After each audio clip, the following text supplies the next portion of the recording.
राम राम सर्वेभ्यः हृत्पूर्वक नमस्काराः. Welcome to class 2 of Saundarya Lahari Parayana Abhyasah, that is learn to chant Saundarya Lahari of Adi Shankaracharya.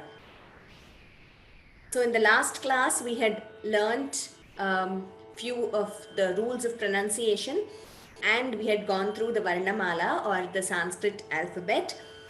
And we had also learned Guru Vandanam and a prayer to Guru Adi Shankaracharya. So let us begin today's class with Guru Vandanam and a prayer to Adi Shankaracharya.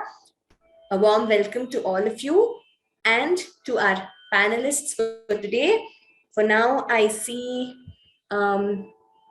Gauri Pooja, Kavya, Prithvi, and Vihan. So let us begin. गुरुरेव गतिर्गुरुमेव भजे गुरुणैव सहास्मि नमो गुरवे न गुरोः परमं शिशुरस्मि गुरोः मतिरस्ति गुरौ मम पाहि गुरो श्रुतिस्मृतिपुराणानाम् आलयं करुणालयं Namami भगवत्पादशङ्करं लोकशङ्करम्. So last class we went through the chart of Varnaha, that is we have Swaraha, Vyanjanani, and we went through the types of vowels, most importantly Hrasvaha and Dirghaha. The short vowels Hrasvaswaraha, the long vowels Dirghaswaraha. And we also went through Ayogavahaha, Anuswaraha, Visargaha, Aha, and Upadhvaniyaha. Whenever Visarga is followed by Pa or Pha, we get Upadhmaniya, like Naguro Paramam. And Jihvamuliyaha, whenever a Visarga is followed by Ka, like Antahkaranam. And we also went through the types of Vyanjanani or consonants, Vargiya, grouped, Avargiya, ungrouped. And in Vargiya Vyanjanani, we saw Alpaprana and Mahapranas, that is the first and the third letter of each Varga are Alpapranaha. And even the Anunasikakshirani are also considered as Alpapranaha only. Then the second and the fourth letter of each Varga are Mahapranas. So we learned that the Mahapranas would require more breath to be pronounced. So Ka, Kha is a Mahaprana, Ga, Gha, Nga. Anunasikas, the fifth letter of each Varga, which take the help of the nose for pronunciation. Avargiya Vyanjanani, Sha, Sha, Sa, and Ha. We went through the pronunciation of each of them in detail. Sha, Sha, Sa, and Ha are considered Mahapranas. Yara, Lava are Alpapranas. So I told you that to differentiate the first and the second letter and the third and the fourth letter, owing to the similarity in pronunciation, I will only be highlighting the Mahapranas in Vargiya Vyanjanani. And then we also learned some rules pertaining to the use of Visarga. And I told you that sometimes we will have to combine the Sandhi when we are chanting together without a pause. But when we take a break or pause, then we can split the Sandhi. And regarding Visarga and Pa, we already learned Upadhmaniya, Visarga and Ka or Kha, Jihvamuliya. Visarga followed by Ksha. Visarga is chanted completely. This is a rule you have to remember in all your text shlokas. Sama dukkha sukhaha kshami. Visarga followed by Ksha. The Visarga is chanted completely. And whenever you're pausing, like I said, even if the Sandhi is combined in the text which is given to you, here we are going to give you the text on the slide exactly how we are going to chant in class.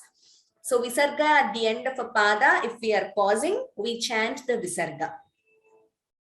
Then I told you there are some optional rules like Anuswara followed by a Vargiya Vyanjanam would be replaced by the Anunasika Akshara of that particular Varga.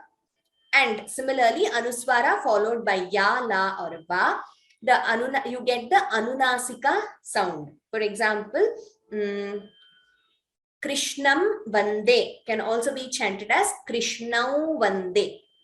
So both are correct. They are optional rules. Then we also went through the pronunciation of some of the letters. Dvitvam, very importantly, the doubling sound, Shruti Smriti Purananam. And Sandhi, that is the rules of combining letters, which we will learn wherever it is relevant while chanting Saundarya Lahari verses. So with this, let us begin with the very first verse. As you know, like I told you, there are totally 100 verses in the Saundarya Lahari. It is a beautiful work by Adi Shankaracharya describing the beauty of Devi and her par also. So we have even Balabharati has joined us as a panelist. So request Balabharati to please unmute and share your video. So the way we will be learning is, initially I'm going to chant not even a quarter. So here we have 4 lines. When I say Pada, this Shiva Shaktya Yuktaha Yadi Bhavati Shakta Prabhavitum, till here it is 1 quarter or 1 Pada. But because these are big verses, I will be stopping wherever we have to stop in a particular line. So that technically that term is called Yati, where we pause between a line or between a Pada. So wherever we have to pause, I will pause there, splitting the Sandhi. And therefore, the way we have shown you in the slide, if you see, we have given you spaces here. So the reason we have given you this space is to show you that there you could pause. Now, while learning consistently, we will pause and learn. But once you are familiar with the verses, you could chant continuously. I will demonstrate that also. But for beginners, it is better to split, pause and chant. And then once we are perfect, we can chant it completely. So we will start now. I will chant once and the panelist will repeat twice. Balabharati. Shiva Shaktya Yuktaha. Shiva Shaktya Yuktaha. Shiva Shaktya Yuktaha. Yadi Bhavati. Yadi Bhavati. Yadi Bhavati. Shakta Prabhavitum. Shakta Prabhavitum. Shakta Prabhavitum. Uttamam. So here, please note, we are pausing after Yuktaha. In some books, it might be given as Shivaha Shaktya Yuktaha. That is because there is a Sandhi there, Shivaha Visarga, followed by Shaktya. By combining the Sandhi, it is Shiva Shaktya. So we have given it to you as you chant, but some books will have Visarga given separately. Shiva Shaktya Yuktaha. If you do not pause here, it would be Yukto. So then if you don't pause and chant it as Shiva Shaktya Yukto Yadi Bhavati, there if you don't pause, then it would be Yukto. Because we are pausing, we are chanting the Visarga completely as Yuktaha. Bhavati, Bha is Mahaprana. Shaktaha Prabhavitum. Bha is again Mahaprana. Visarga followed by Pa, Upadhmaniya. Therefore, Shakta Prabhavitum. So I hope this is clear. We will repeat this line once again. Shiva Shaktya Yuktaha. Shiva Shaktya Yuktaha. Shiva Shaktya Yuktaha. Yadi Bhavati Shakta Prabhavitum. Yadi Bhavati Shakta Prabhavitum. Yadi Bhavati Shakta प्रभवितुं न चेदेवं देवः न चेदेवं देवः न चेदेवं देवः न खलु न खलु कुशलस्पन्दितुमपि कुशलस्पन्दितुमपि Uttamam. So second line, Devaha, we are pausing, therefore Visarga completely. If you chant together, it would be Nache Devam Devo Nakhalu. So that is also correct if you do not pause. Nakhalu, Kha is Mahaprana. Kushalaha Spanditumapi. Some books will have Kushalaha Spanditum. Combining the Sandhi, Kushalas Spanditumapi. P is a Hrasva, short letter. So please chant it as a Hrasva. Once again, second line. Na chedevam devaha. न चेदेवं देवः न चेदेवं देवः Na khalu kushalaspanditumapi. न खलु कुशलस्पन्दितुमपि न खलु कुशलस्पन्दितुमपि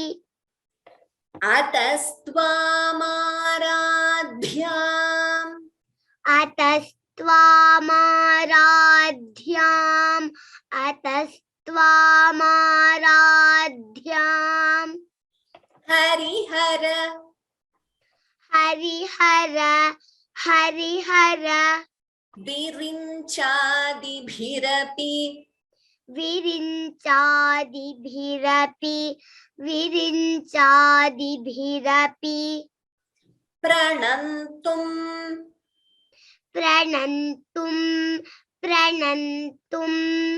Stotum va.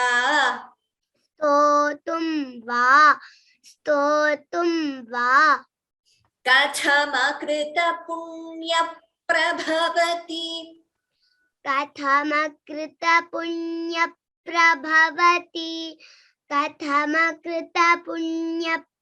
कथमकृतपुण्यप्रभवति Uttamam Balabharati.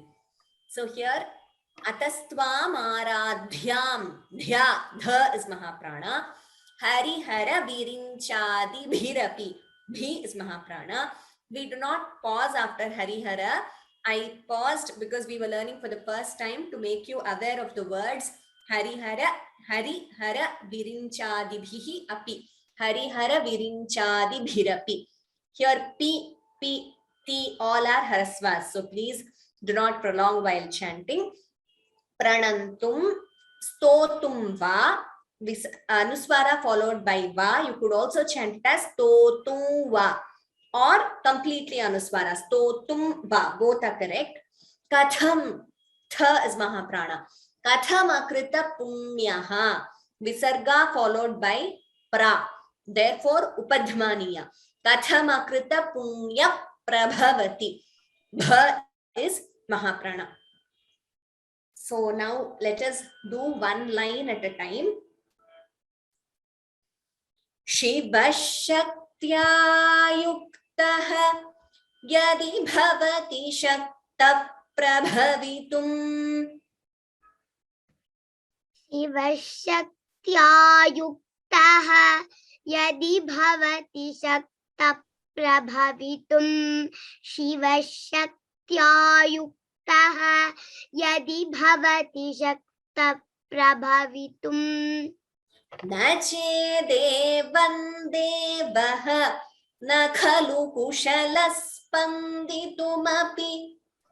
न चेदेवं देवः न खलु कुशलस्पन्दितुमपि न चेदेवं देवः न खलु कुशलस्पन्दितुमपि.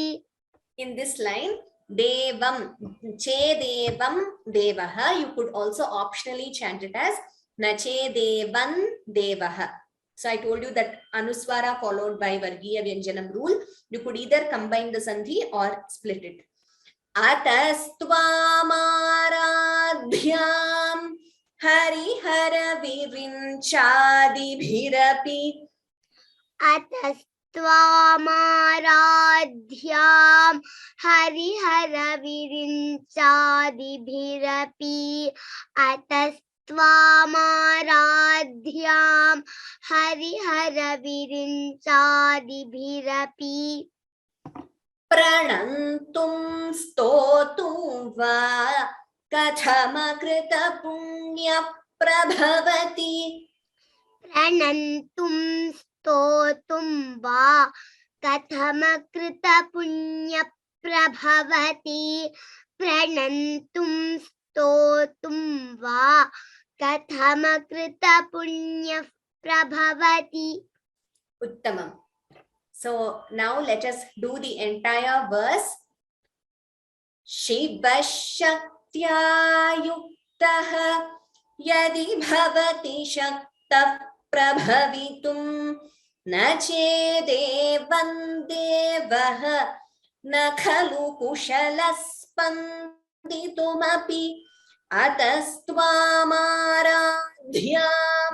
हरिहरविरिञ्चादिभिरपि प्रणन्तुं स्तोतुं वा कथमकृतपुण्यप्रभवति शिवशक्त्या युक्तः यदि भवति शक्तः प्रभवितुं न चेदेवं देवः न खलु कुशलः स्पन्दितुमपि अतस्त्वामाराध्यां हरिहरविरिञ्चादिभिरपि प्रणन्तुं स्तोतुं वा कथमकृतपुण्यप्रभवति शिवशक्त्या युक्तः यदि भवति शक्तः प्रभवितुं न चेदेवं देवः न खलु कुशलः स्पन्दितुमपि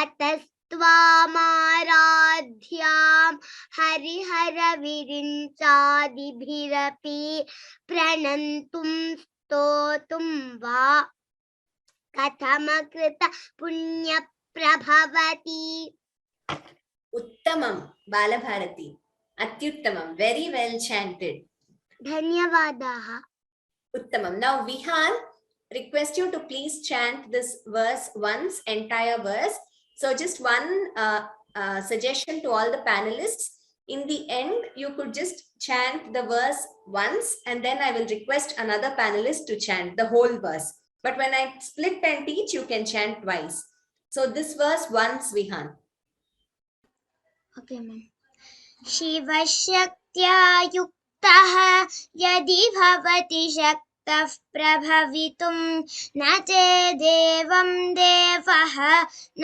खलु कुशलः स्पन्दितुमपि अतस्त्वामाराध्यां हरिहरविरिञ्चादिभिरपि प्रणन्तुं स्तोतुं वा कथमकृतपुण्यः प्रभवति उत्तमं विहान धन्यवादाः next verse Kavya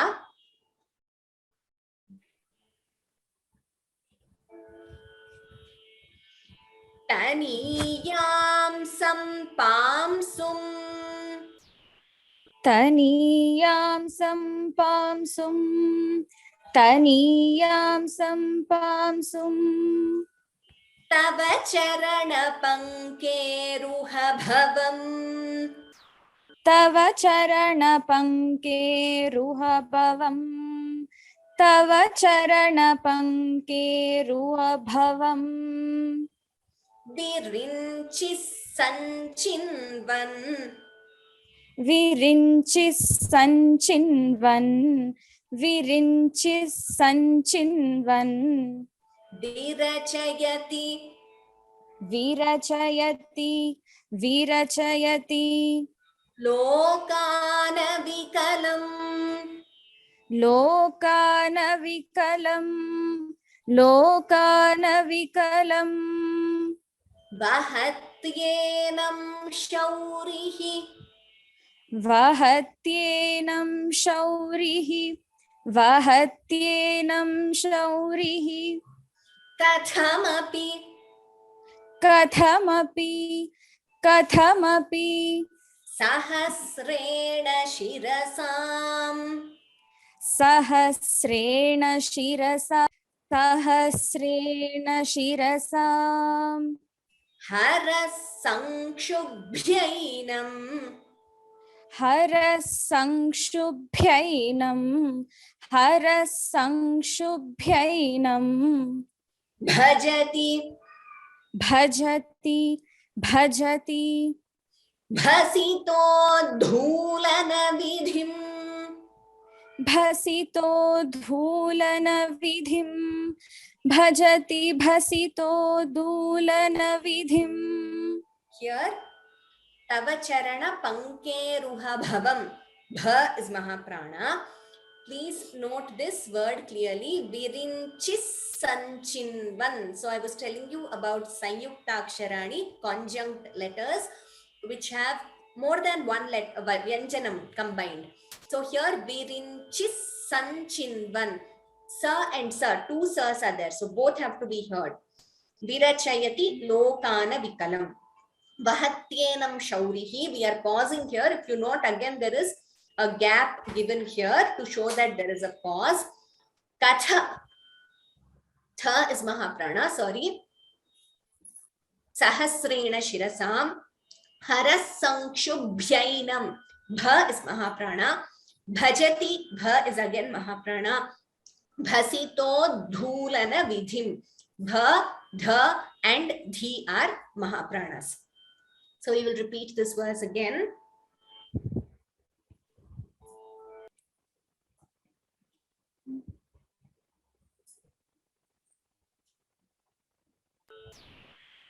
Taniyam sampamsum tava charana pankeruha bhavam.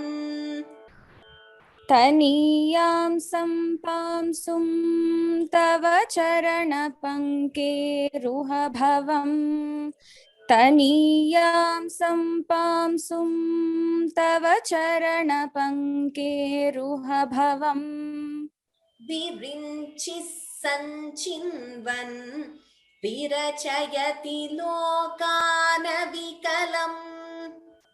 विरिञ्चिः सञ्चिन्वन् विरचयति लोकानविकलम् विरिञ्चिः सञ्चिन्वन् विरचयति लोकानविकलम् वहत्येनं शौरिः कथमपि सहस्रेण शिरसाम्.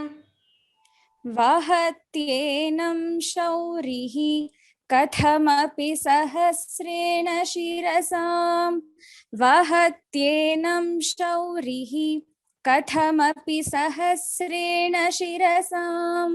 Slight change in the tune there. The first and the third line are of one tune and second and the fourth line are of one tune. Vahatyenam shaurihi kathamapi sahasrena shirasam. Vahatyenam shaurihi kathamapi sahasrena shirasam. Vahatyenam shaurihi कथमपि सहस्रेण शिरसाम्. हरः संक्षुभ्यैनं भजति भसितोद्धूलनविधिम्. हरः संक्षुभ्यैनं भजति भसितोद्धूलनविधिम्. हरः संक्षुभ्यैनं भजति भसितोद्धूलनविधिम्. Here, Kavya, the Samyuktakshara should be clearer. Bhasito dhulana. So there is one the and a Mahaprana dha as a Samyuktaksharam. Bhajati bhasito dhulana vidhim. भजति भसितोद्धूलनविधिम्. भजति भसितोद्धूलनविधिम्. Now the entire verse. So after this, Prithvi will chant once. So Kavya will chant once and Prithvi will chant this verse again.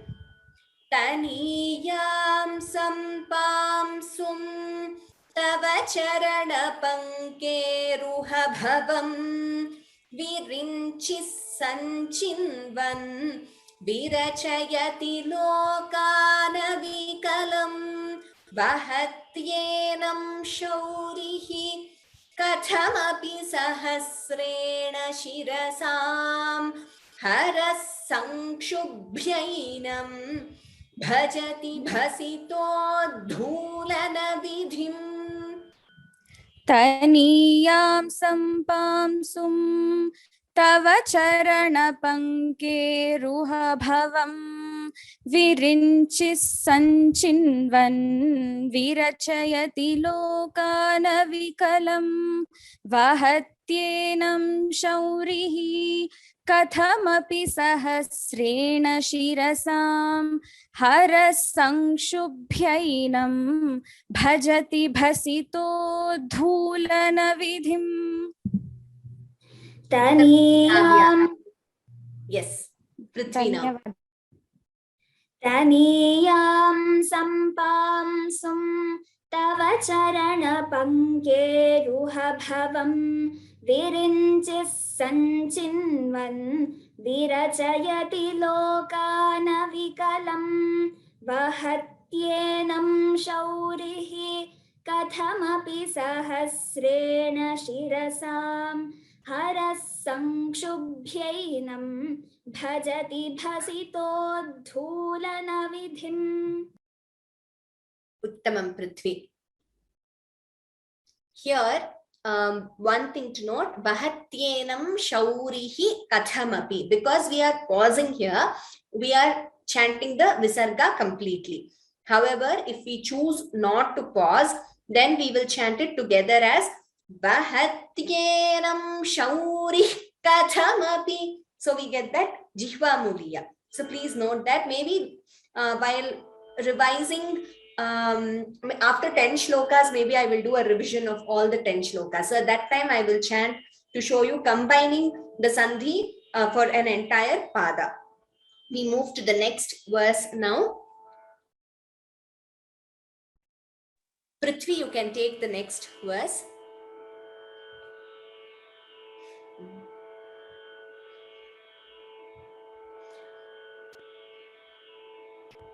So here, the first line, Avidyanamantastimira Dvipa Nagari. We are not supposed to pause in between. So we have some padas where the entire pada is one samastha padam or a compound word. In such a case, we will not be pausing there. Though it has many words, Avidyanam Antaha Timira Mihira Dvipa Nagari, but we are not going to pause. So I will teach the entire pada and Prithvi also will repeat the entire pada. Avidyanamantastimira-mihira-dvipa-nagari.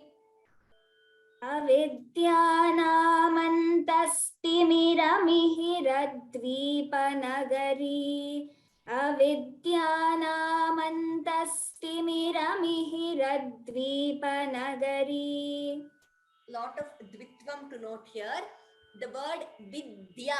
So vi, d and ya. There is a dvitvam there actually. So a second d is heard if you listen carefully.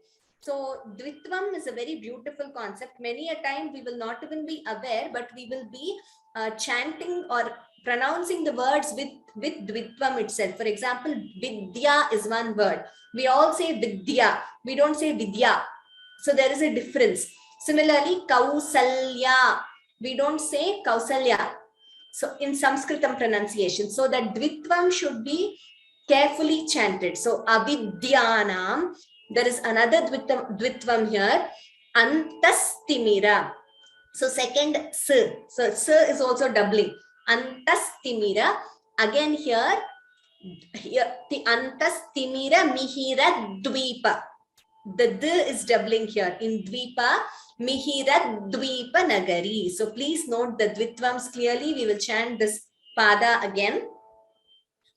Avidyanamantas अविद्यानामन्तस्तिमिरमिहिरद्वीपनगरी अविद्यानामन्तस्तिमिरमिहिरद्वीपनगरी अविद्यानामन्तस्तिमिरमिहिरद्वीपनगरी जडानां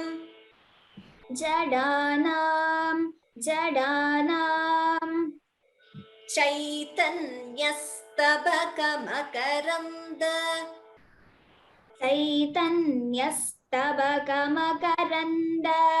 चैतन्यस्तबकमकरन्द श्रुतिझरी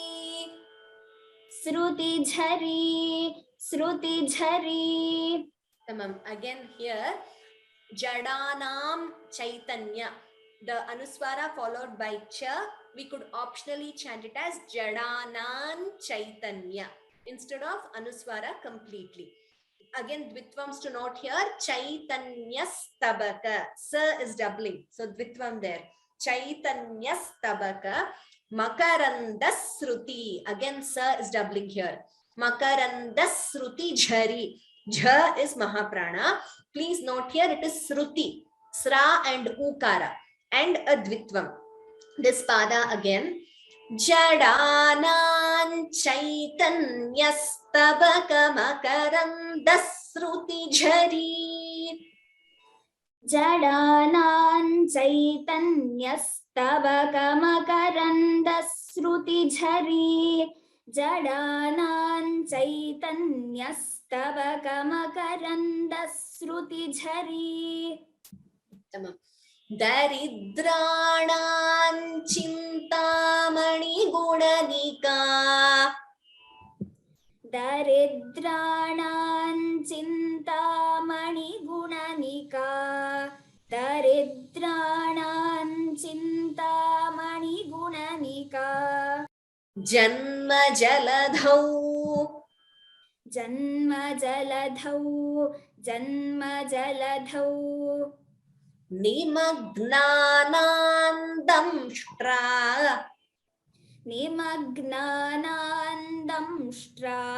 Nimagnanandamshtra. Muraripuvarahasya bhavati. Muraripuvarahasya bhavati. Here, Daridranam Chintamani Gunanika. Anuswara followed by Cha. Optionally, we combine the Sandhi as Daridranam Chintamani Gunanika Janma Jaladhau. Dha is Mahaprana. So here in these three lines, we don't really stop anywhere between the pada. Therefore, there is no pause here, but there's no space here. But in the last pada, we stop after Nimagnanam Damshtra. Pause. Muraripu Varahasya Bhavati. Bha is Mahaprana. And similarly in this line, Nimagnanam Damshtra. Anuswara followed by the. Optionally, you could combine the Sandhi as Nimagnanam Damshtra.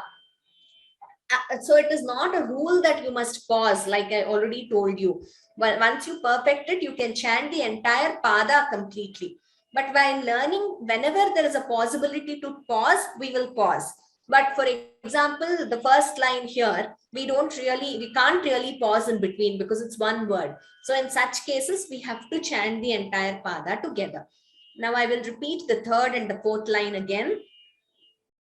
Daridranam Chintamani Gunanika Janma Jaladhau. Daridranam Chintamani. Daridranam Chintamani Gunanika Janma Jaladhau. Daridranam Chintamani Gunanika Janma Jaladhau. Nimagnanandamshtra Muraripuvarahasya bhavati. Nimagnanandamshtra Muraripuvarahasya bhavati. Nimagnanandamshtra मुररिपुवराहस्य भवति. Uttamam. Here please note Dvipanagari Ikara is a dirgha. Next line also Sruti Jhari Ikara. Janma Jaladhau Au, I told you in Sanskritam it is always a dirgha. Whereas the last line ends with Bhavati I. That is a hrasva or a short vowel. And also please note here Jadanam. This is na. Here Nagari na. Whereas here Daridranam na. So the tongue twists more. This difference should be very clear while chanting na and na. So that please note that Nagari, Jadanam, Daridranam. Next line Nimagnanam. Both are na itself. And next word Damshtra ta. It is ta here. So that also the ta pronunciation. Here it is Timira ta.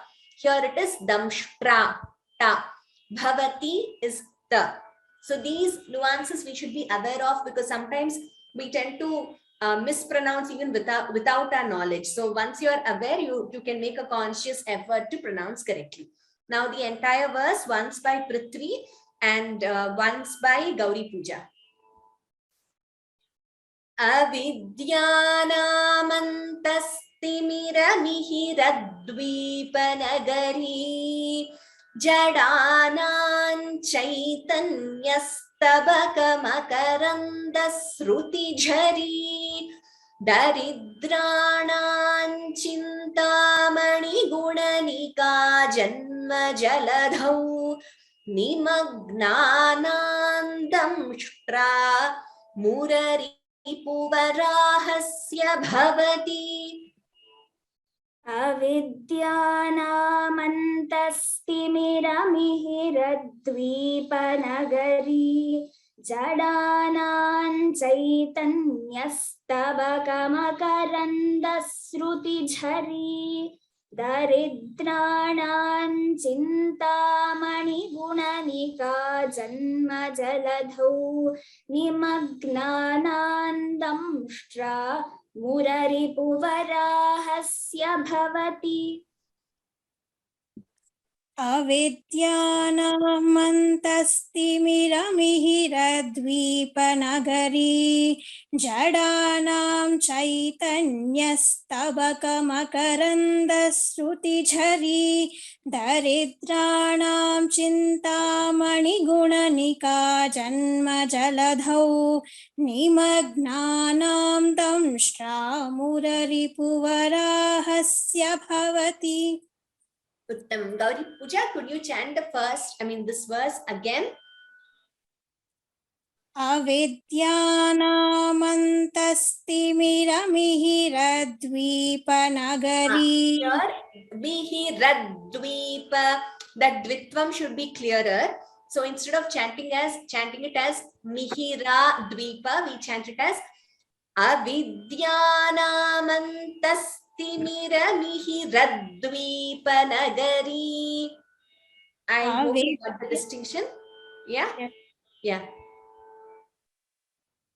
Avidyanamantastimiramihiraddvipanagari Jadanam chaitanyastabakamakkarandasrutijhari Daridranam chintamani gunanika janma jaladhau nimagnanam damshra muraripuvarahasya bhavati. Also, one more thing, please note all of you. This is not Shruti, it is Sruti. So that distinction I told you between Sa, Sha and Sha, that should be very clear. So here, this is Sra, like Sarvam. Sruti Jhari. So please do not chant it as Shruti. Shruti is Veda, that is completely different. This is Sruti Jhari. And here, Damshtra, Sha. Shanmukha Sha. So please be careful about this pronunciation also. Now we move to the next verse. Vihan.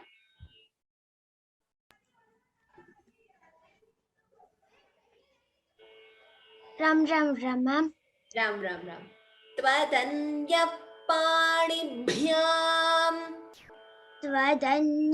पाणिभ्याम् त्वदन्यः पाणिभ्याम् अभयवरदो दैवतगणः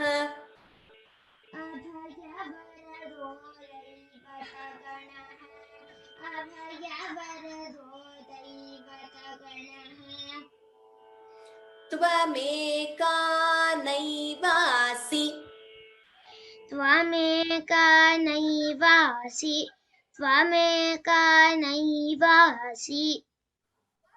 प्रकटितवराभीत्यभिनया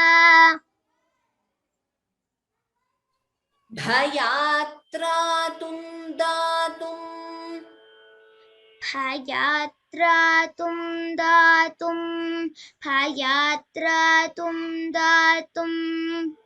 फलमपि च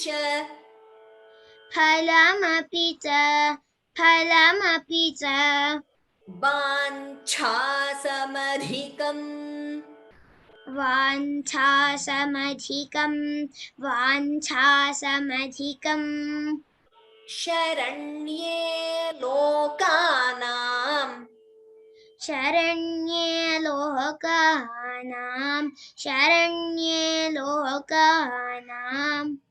तव हि चरणावेव निपुणौ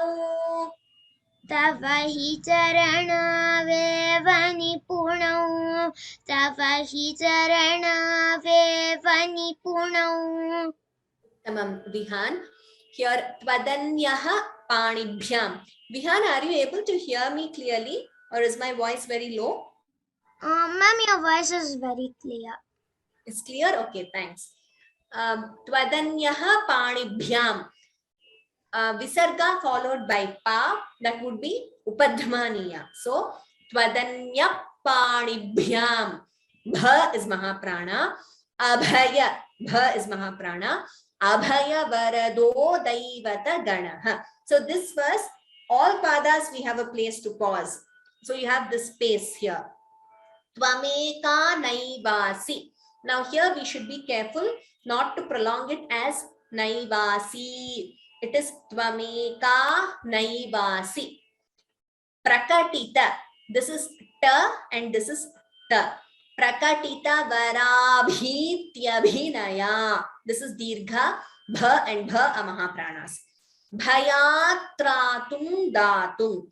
So t and tra both should be heard clearly. Bha is mahaprana and here anuswara tratum datum. Anuswara followed by the. We could optionally chant it as tratun datum. That is also correct. Phalamapicha. I told you pha.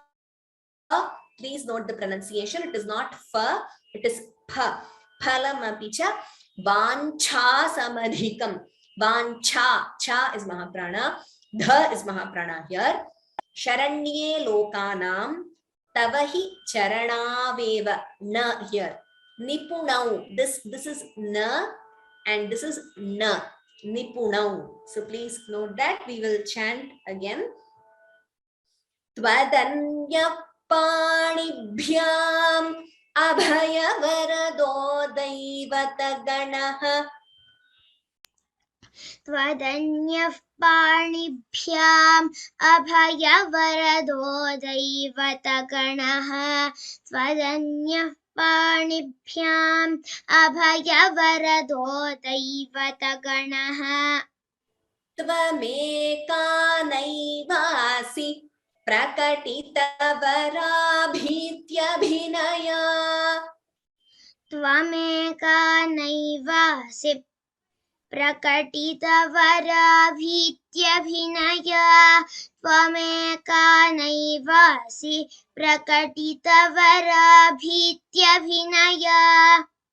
Bhayatratum datum phalamapi cha vancha samadhikam. भयात्रातुं दातुं फलमपि च वाञ्छासमधिकम् Once again.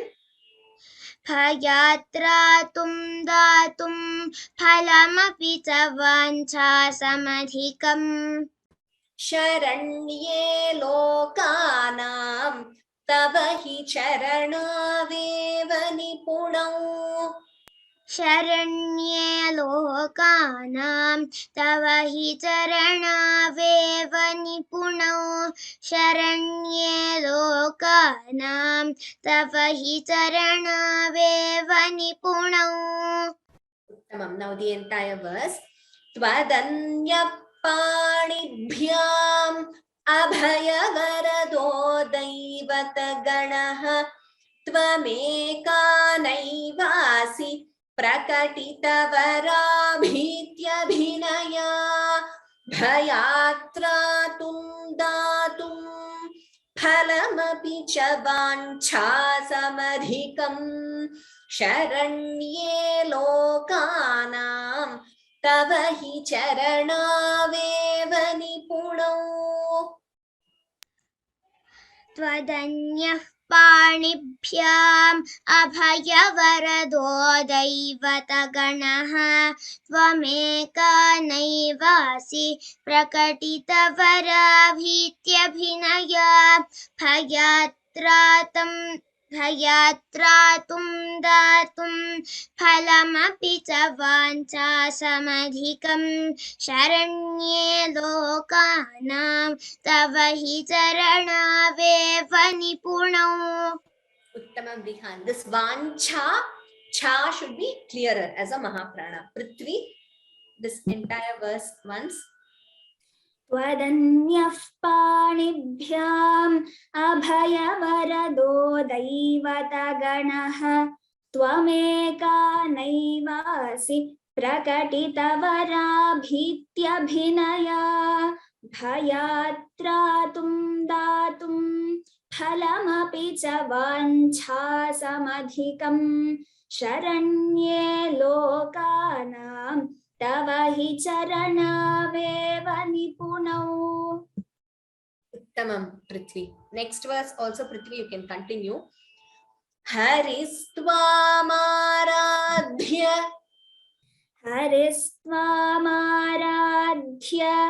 हरिस्त्वामाराध्य Pranata Jana Saubhagya Jananim प्रणतजनसौभाग्यजननीं Puranari Bhutva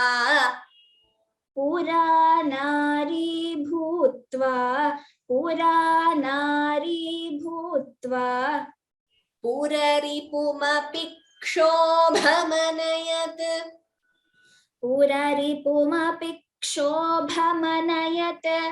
पुररिपुमपि क्षोभमनयत् स्मरोपित्वान्नत्वा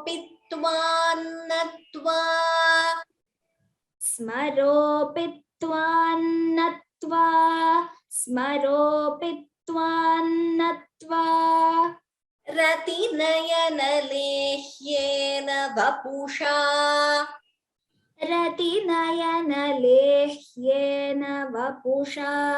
रतिनयनलेह्येन वपुषा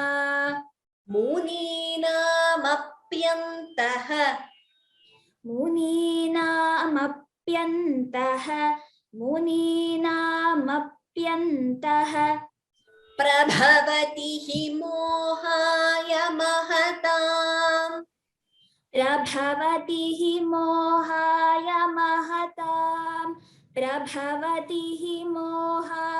महताम्.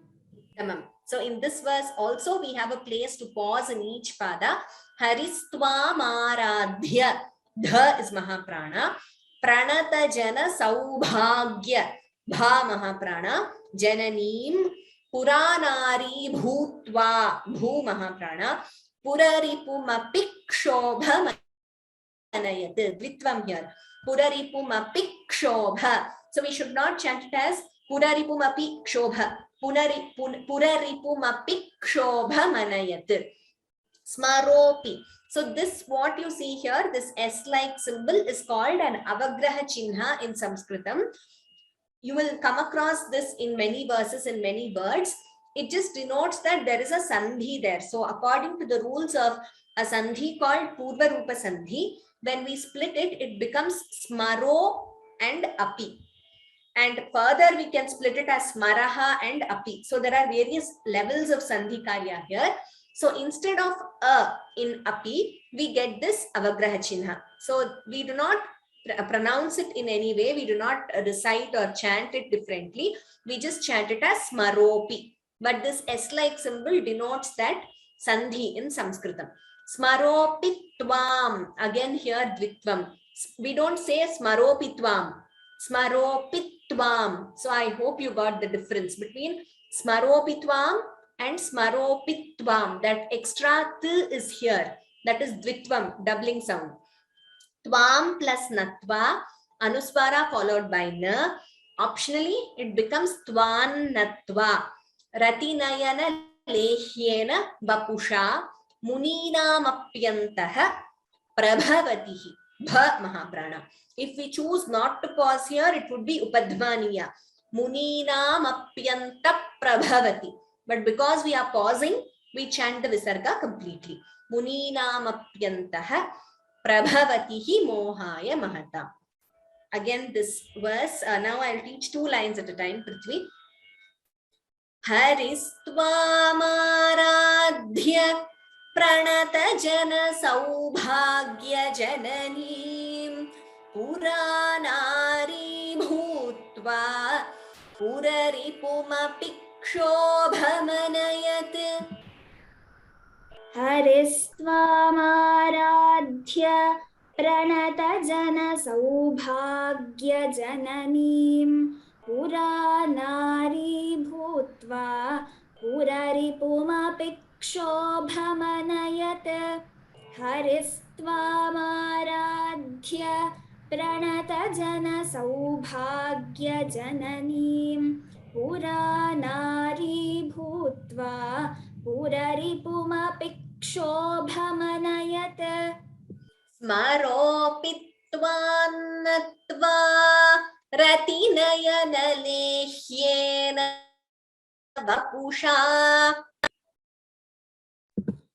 स्मरोपित्वान्नत्वा रतिनयनलेह्येन वपुषा. स्मरोपित्वान्नत्वा रतिनयनलेह्येन वपुषा. मुनीनामप्यन्तः प्रभवतिः मोहाय महताम्. मुनीनामप्यन्तः प्रभवतिः मोहाय महताम्. मुनीनामप्यन्तः प्रभवतिः मोहाय महताम्. Now the entire verse. Here, please note this Ratinayana Lehyena, ha and ya. So it should be chanted clearly. Haristvamadhya pranata jana saubhagya jananim puranari bhutva puraripumapi kshobhamanayat. Smaropitvanatva ratinayana lehyena vapusha muninamapyantaha prabhavatihi mohaya mahatam. हरिस्त्वामाराध्य प्रणतजनसौभाग्यजननीं पुरानारी भूत्वा पुररिपुमपि क्षोभमनयत्. स्मरोपित्वान्नत्वा रतिनयनलेह्येन वपुषा मुनीनामप्यन्तः प्रभवतिः मोहाय महताम्. Uttamam. See how clearly she chanted Vapusha. sha. That should be very clear, differentiating with sa and sha. So now Kavya, the entire verse once. हरिस्त्वामाराध्य प्रणतजनसौभाग्यजननीं पुरानारी भूत्वा पुररिपुमपि क्षोभमनयत् स्मरोऽपि त्वां नत्वा रतिनयनलेह्येन वपुषा मुनीनामप्यन्तः प्रभवति हि मोहाय महताम्. Tamam. One more thing to mention here. First pada, first line, Haristvam Aradhya. So please do not prolong it as Aradhya. It's not there. Aradhya. Hrasva. Next line, Puranari Bhutva. There is a Dirgha. So we will stop here for now. I will just chant all the verses once and then I will take the questions. So just for consistency and for ease of looking into the questions, request all of you to please type questions in Q&A panel, because it's easier for me to go through and answer them rather than in chat. So now I'm getting questions in both chat and Q&A. So let us follow one thing. So let us have all questions in Q&A. So that would be helpful so that I don't miss out on any question. So quickly, all the 5 verses now. Shiva Shaktya Yuktaha Yadi Bhavati Shakta Prabhavitum Na Chedevan Devaha Na Khalu Kushalaspanditum Atastvamadhyam Harihara Virinchadi Bhirapi Pranantum Stotum Va Kathamakrita Punya Prabhavati Taniyam Sampam Sum Tava Charana Pankeruha Bhavam Virinchis Sanchinvan Virachayati Lokana Vikalam Vahatyenam Shaurihi Kathamapi Sahasrena Shirasam Haras Sankshubhyainam Bhajati Bhasito Dhulana Vidhim Avidyanamantastimiramihiraddvipanagari Jadanan Chaitanyastabakamakarandasruti Jhari Daridranam Chintamani Gunanika Janma Jaladhau Nimagnanandam Shra Murari Puvarahasya Bhavati Tvadanyapanibhyam Abhayavarado Daivataganaha Tvamekanaivasi Prakatita Varabhitya Bhinaya Bhayatra Tundatum Phalamapi Chavancha Samadhikam Sharanye Lokanam Tavahi Charana Veva Nipunau Haristwamaradhya Pranata Jana Saubhagya Jananim Puranari Bhutva Puraripumapi Kshobamanayat Smaropitvan Natva Ratinayana Lehyena Vapusha Muninamapyantaha Prabhavati hi mohaya mahatam. So we have learned the first 5 verses. I'm going through the questions now.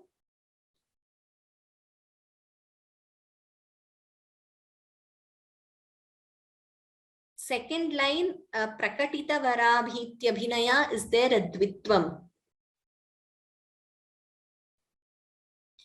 So yes, so if you chant together, it would be Tvameka Naivasi prakatitavaramhityabhinaya. Yes, there is a dvitvam there if you choose to chant it together. But if you pause, there is no dvitvam. So I will also chant maybe next class, or when we revise, I will chant the combined version. So in this verse, for example, Twadanyappanibhyam abhaya varado, it could be chanted without splitting. But all of them here are not familiar with Sanskrit. They are big shlokas, big words. So for ease, consistently while teaching, I'll be splitting where it is possible to split in a pada. But when you choose to chant it together, you can combine the sandhis, and here there will be a dvitvam. Tvameka naivasi prakatita varabhityabhinaya. I think it is not advisable to have hyphens after each word, because there are multiple words in each pada, and it would make it too complicated to look at too many hyphens. So we will not give you hyphens between words, but we will definitely tell you where it is possible to pause.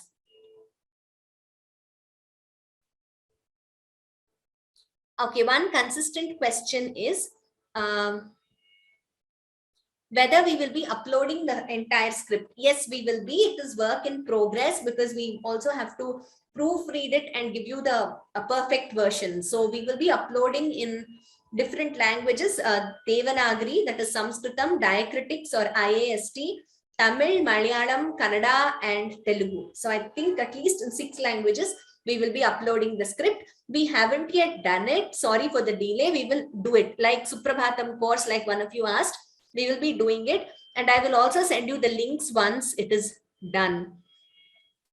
Okay, meaning there are already 2 pre-recorded courses in Vyoma on Sanskrit from home. So please refer to those for the meaning. This class exclusively focuses on chanting because there are so many nuances to chanting itself, and these are bigger verses.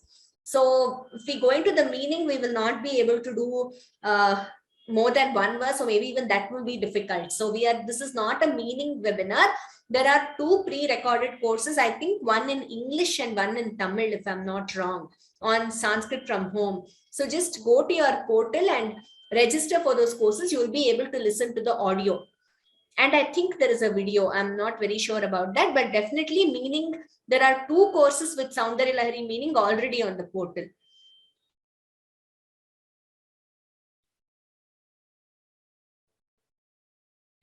Before, should there be a pause before ksha? I'm not sure. So please mention the line and the verse. That would be better. Chitra Tyagarajan Bhagini, 2nd verse, 4th line. Vahatyenam. Okay, 4th line. Okay. Haras sankshubhyainam bhajati bhasito dhulana vidhim. I hope that is clear.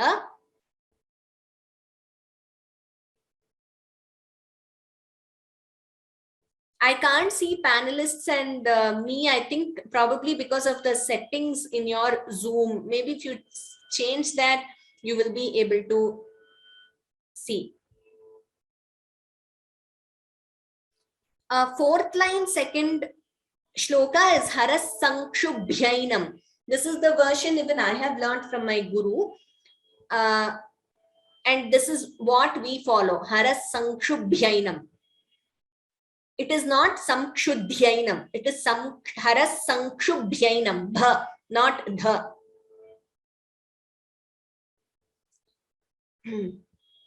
Verse 3, line 4. Verse 3, line 4. This is verse 3, line 4 is... There is no samsara here. Don't know which verse you're referring to. Nimagnanam damshtra muraripu varahasya bhavati. Okay.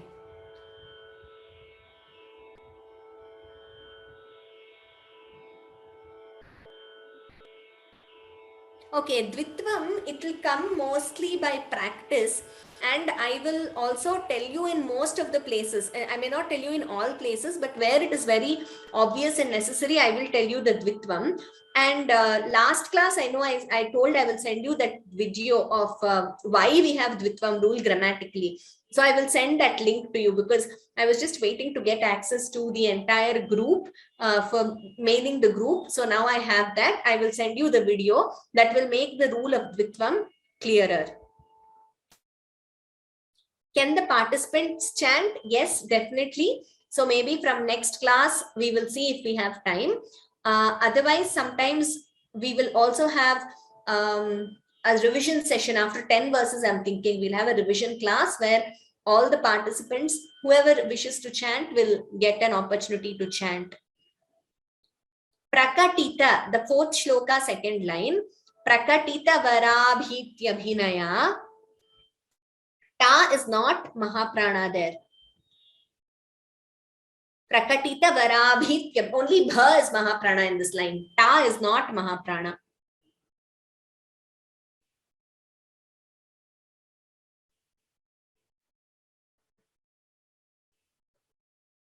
Sankshubhyainam only, that I've received many. I think some of your texts say Sankshudhyainam, but our patha is Sankshubhyainam.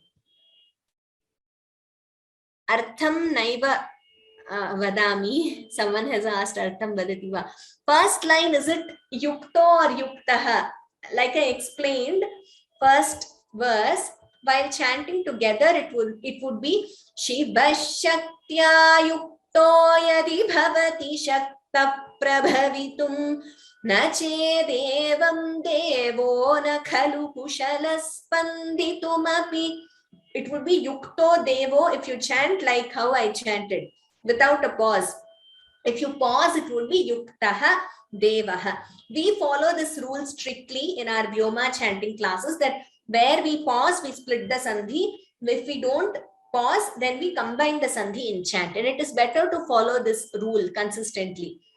And we are also clear as to why we are saying Yuktaha or Yukto.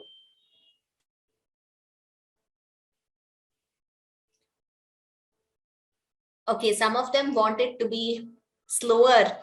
I thought this pace was slower than our other webinars like Gita and all, but okay, we'll try to make it slower because they are bigger verses.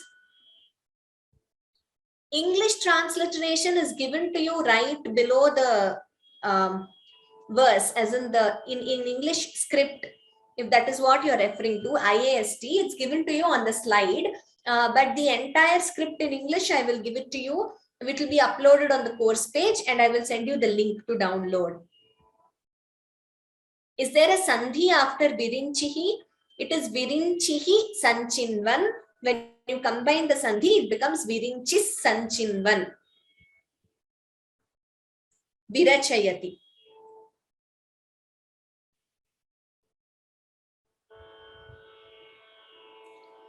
Haras Sankshubhyainam. This is a very consistent question I have got.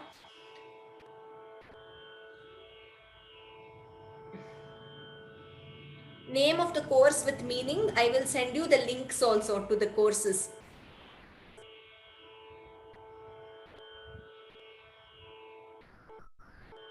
There is an English meaning course and Kannada meaning course in Vyoma. Thank you, Shankar Narayanan Mahodaya. So there is a meaning in English and meaning in Kannada. So if you're comfortable with either of these languages, you could follow the meaning there.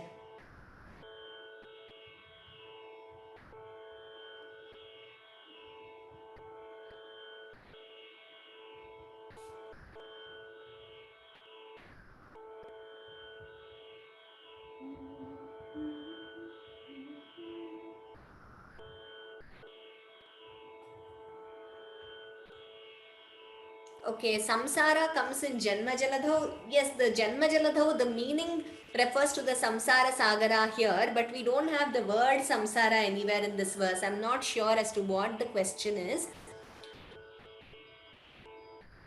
Janma Jaladho refers to this ocean of Janma or the ocean of samsara. PDF of entire Saundarya Lahari? Yes, we will get it. 5th verse, 2nd line. 5th verse, 2nd line is Puraripumapi kshobhamanayat. There is no pause there. There is a dvitvam. Puraripumapi kshobha. You're getting that extra k sound, doubling. That is called dvitvam. We will chant Rajata Bhagini. Yes, we will teach like we did today, single line followed by 2 lines and then the entire shloka. Or if the line is complicated and if I can split, it would be first a part of the first line, then the first line as a whole similarly.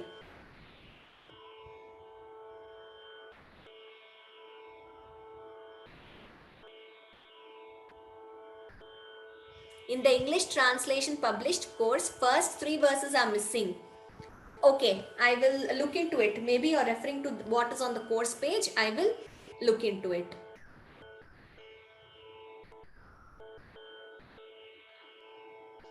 Okay.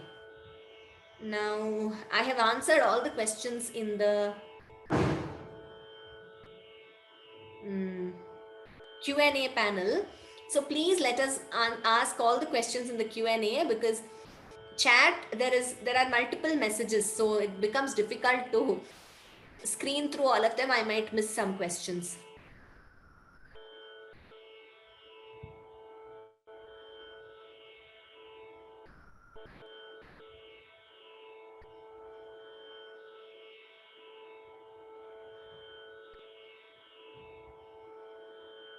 Okay, some of you say my voice is low. I will try to fix that.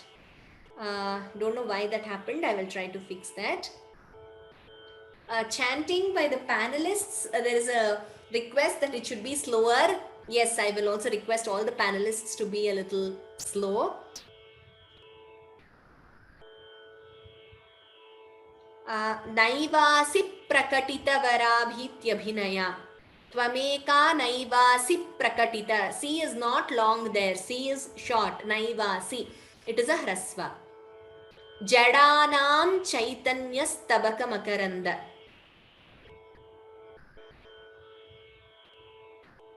Jadanam followed by Chaitanya. There's a sandhi there. I also explained that. Okay. Dhanyavadaha sarvebhyaha. We will as usual conclude with Shanti Mantraha.